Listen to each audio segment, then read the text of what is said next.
Saudações, anjos e ângelas. Por falar em anjos e ângelas, hoje vamos falar sobre demônios, com a questão 131 do Livro dos Espíritos. E eu passo a palavra ao nosso irmão Reinaldo. Bom dia, Reinaldo. É contigo. Bom dia, Renato. Então vamos lá. A questão 131 do Livro dos Espíritos é a seguinte: há demônios no sentido que se dá a esta palavra? E o Espírito responde o seguinte: se houvesse demônios, seriam obra de Deus. Mas porventura, Deus seria justo e bom se houvera criado seres destinados eternamente ao mal e a permanecerem eternamente desgraçados? Se há demônios, eles se encontram no mundo inferior em que habitais e em outros semelhantes. São esses homens hipócritas que fazem de um Deus justo um Deus mau e vingativo, e que julgam agradá-lo por meio das abominações que praticam em seu nome. Em seguida, o Allan Kardec faz um comentário também. A palavra demônio não implica a ideia de espírito mau, senão na sua acepção moderna, porquanto o termo grego daimon, donde ela derivou, significa gênio, inteligência e se aplica aos seres incorpóreos, bons ou maus, indistintamente. Por demônios, segundo a acepção vulgar da palavra, se entendem seres essencialmente malfazejos. Como todas as coisas, eles teriam sido criados por Deus.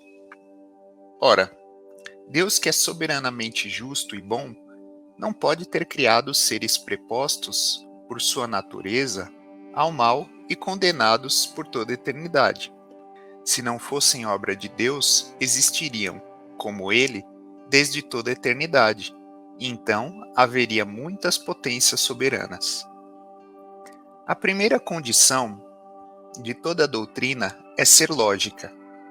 Ora, a dos demônios, no sentido absoluto, falta esta base essencial. Concebe-se que povos atrasados, os quais se desconheceram os atributos de Deus, admitem em suas crenças divindades maléficas. Também admitam demônios. Mas é ilógico e contraditório de quem faz a bondade um dos atributos essenciais de Deus supõe haver ele criado seres destinados ao mal e a praticá-lo perpetuamente, porque isso equivale a lhe negar a bondade. Os partidários dos demônios se apoiam nas palavras do Cristo. Não seremos nós quem conteste a autoridade de seus ensinos, que desejáramos ver mais no coração do que na boca dos homens. Porém, estarão aqueles partidários certos do sentido que ele dava esse vocabulário? Não é sabido que a forma alegórica constitui um dos caracteres distintivos da sua linguagem?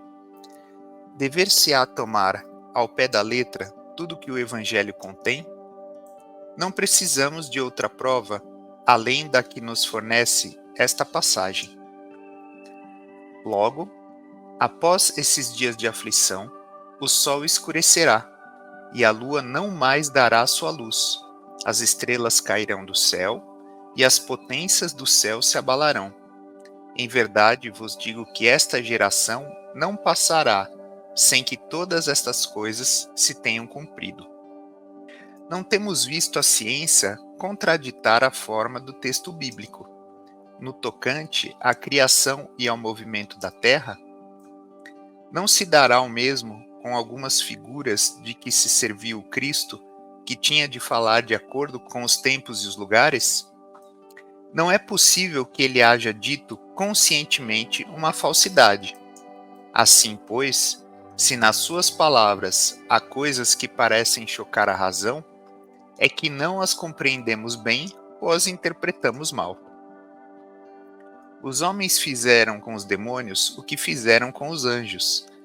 Como acreditaram na existência de seres perfeitos desde toda a eternidade, Tomaram os espíritos inferiores por seres perpetuamente maus. Por demônios se devem entender os espíritos impuros, que muitas vezes não valem mais do que as entidades designadas por esse nome, mas com a diferença de ser transitório o estado deles.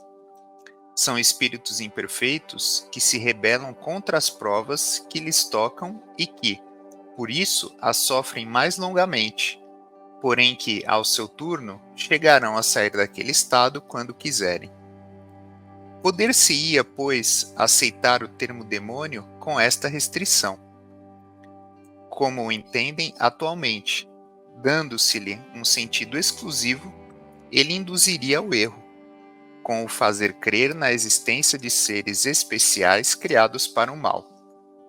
Satanás é evidentemente a personificação do mal sob forma alegórica, visto que não se pode admitir que existia um ser mau a lutar, como de potência a potência, com a divindade e cuja única preocupação consistisse em lhe contrariar os desígnios.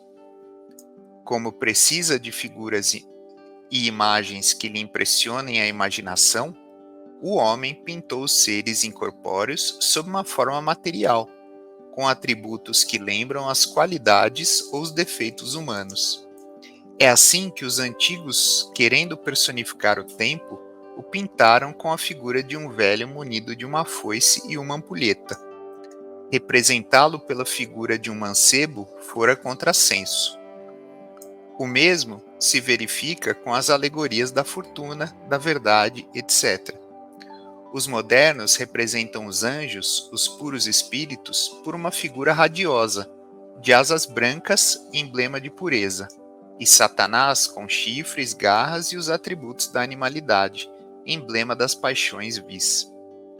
O vulgo que toma as coisas ao pé da letra viu nesses emblemas individualidades reais, como vira outrora Saturno na alegoria do tempo. Rapaz, quanta coisa boa pra gente conversar, hein? Bastante, né? Eu fiquei preocupado aqui com essa parte que ele fala assim: os demônios são espíritos imperfeitos que murmuram contra as provas que devem suportar. Ou seja, tá falando de mim aqui.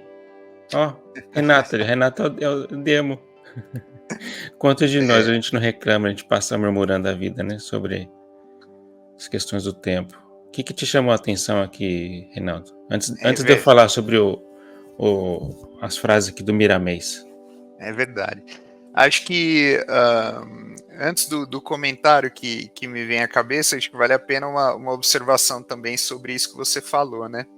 Nós estamos estudando lá no grupo de estudos aqui do portal o livro chamado Reforma Íntima Sem Martírio, né? Do espírito Hermance Dufault, que por um acaso, quando encarnado esse espírito, era uma das moças que era uma médium e que ajudava Kardec, né, na decodificação da doutrina, inclusive do Livro dos Espíritos. Então ela era uma médium que trazia as mensagens aí do plano espiritual, e hoje ela é um espírito já muito mais elevado, esclarecido, e que escreveu esse livro, Reforma Íntima Sem Martírio, né, junto com a ajuda do médium Vanderlei de Oliveira. E nós estudávamos recentemente um capítulo chamado Por que melindramos? Por que o homem fica melindrado, né? E nós percebemos que o melindre, muitas vezes, ele tem como origem o orgulho interno, mas que também é uma contrariedade em relação a tudo aquilo que foge o que nós acreditamos ser certo. Em outras palavras, né, tudo aquilo que nós acreditamos ser errado foge à nossa concepção do que deveria ocorrer, nos dá contrariedade, nós consideramos errado. Um espírito que ainda não é esclarecido, um espírito que ainda tem algumas qualidades morais a serem desenvolvidas, ou necessita melhor entender o que está ligado à lei de Deus, quando observa a lei natural das coisas e isso o contraria, ele tem reações que não são necessariamente muito de luz, né? Justamente porque isso contraria aquilo que ele acredita ser verdade. Então, como o próprio texto diz, né, não existem espíritos eternamente maus, mas simplesmente, como você falou, aqueles que insistem em ficar na contrariedade durante mais tempo, até entenderem que existe uma lei divina maior, né? E passando a minha reflexão do que me chamou mais a atenção é com relação às alegorias mesmo, né, que o próprio homem criou para definir o que é um anjo, o que é um Deus, né? Ou seja, aquela nossa velha mania de querer humanizar entidades que não são humanas, né? Então, se nós pegarmos lá, e todo mundo aprendeu isso na escola, né, quando os portugueses vieram para o Brasil, que eles davam um espelho em troca da madeira, né, em troca das riquezas naturais do país. E os índios olhavam para o espelho, por não entenderem como funcionava a refração, como funcionava a física ainda, a ciência, achavam aquilo um portal mágico, né? Poxa, como assim eu posso me ver nesse aparelho aqui, né? Quando simplesmente era uma coisa que era mágica simplesmente porque eles não entendiam como funcionava, né? E o homem, muitas vezes, quando se criou a figura do demônio, também talvez não era tão avançado, tão esclarecido quanto nós somos hoje, embora nós ainda tenhamos um longo caminho a percorrer, mas talvez não era tão esclarecido com relação às questões morais que, né, mais tarde foram sendo decodificadas por outras religiões, inclusive por Kardec. Então, ele simplesmente tornava aquilo uma fantasia, né? E falava assim, poxa, tem espírito aqui que é mau, que eles são maus. Não se tinha a concepção do tempo, da evolução, né? Então era o que era, né? Todo mundo estava naquele estado e todo mundo vai permanecer nesse estado para sempre.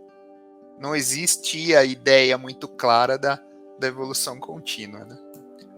E por falar nesse escambo de troca de espelho e objetos, a gente pede a caridade, deixa o seu like e em troca você vai ganhar estrelinhas na alma.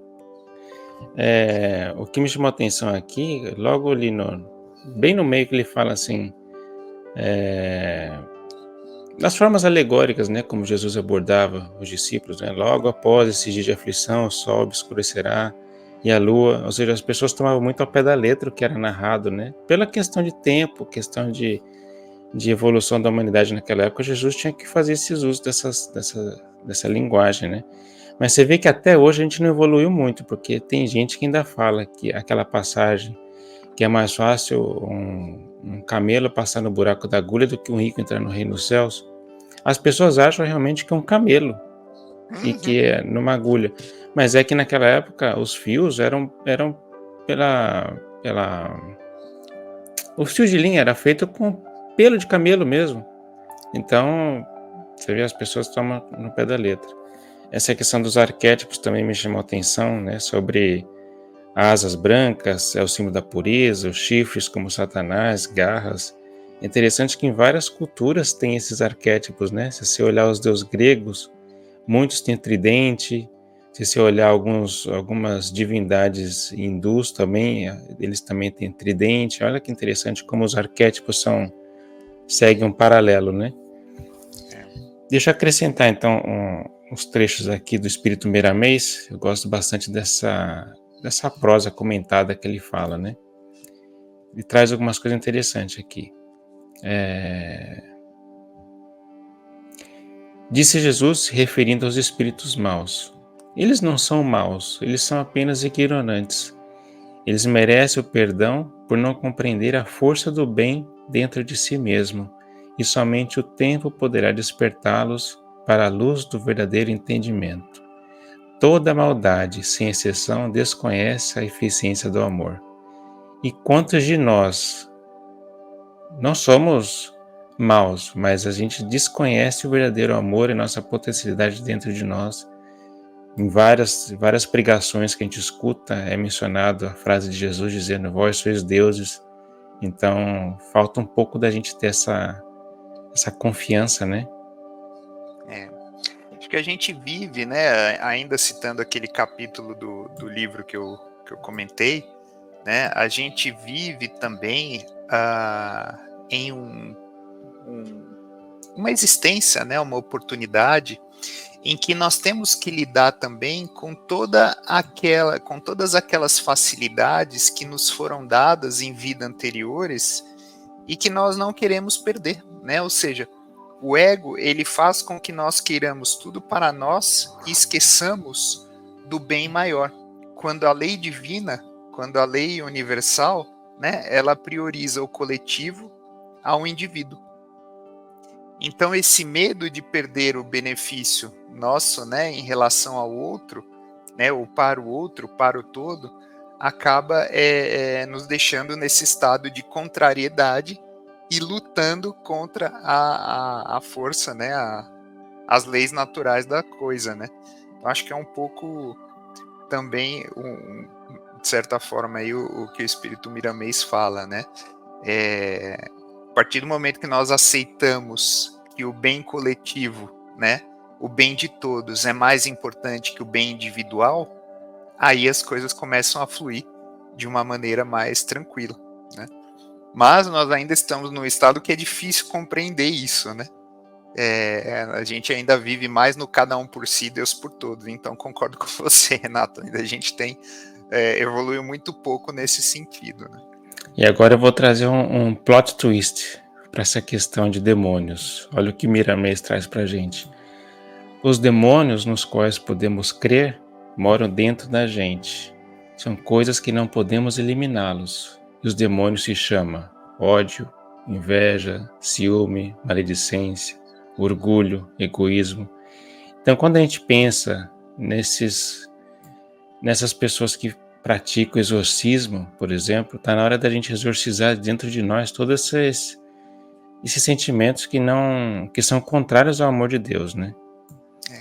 Se nós somos deuses, né, e nós dizemos cada um por si e Deus por todos, quer dizer que nós precisamos começar a ser por todos também, né, e amarmos ao próximo como a nós mesmos. E para terminar, ele termina assim: quem tem o céu no coração, quem tem a consciência tranquila pelo cumprimento dos deveres, somente cria e vê coisas do lado de fora como existem dentro de si. Essa é a lei dos reflexos. Eu lembrei disso quando você comentou do espelho que os portugueses traziam e davam, né, de escambo para os índios. Então imagino, fazendo um paralelo, né? A gente acaba enxergando aqui fora o reflexo do que somos aqui dentro. Se você é uma pessoa rancorosa, você só vai enxergar esse rancor do lado de fora. Então que a gente aproveite essa nossa reflexão para usar esse nosso espelho interno e dar uma polida nele, desembaçar um pouco, tentar enxergar o mundo aqui fora com um pouco mais de brilho, um pouco mais de cor e refletindo a imagem de Deus perante nós, né? E por que não também enxergarmos nesse espelho as nossas próprias sombras, né? Aceitarmos essas sombras, perdoarmos essas sombras e trabalhar para corrigi-las, ao invés de simplesmente ignorá-las e continuar levando conosco sempre. Exato. Espero que vocês tenham gostado. Compartilhe, clique, comente e vamos que vamos. Obrigado, Reinaldo. Obrigado, Renato. Fiquem com Deus. Até a próxima.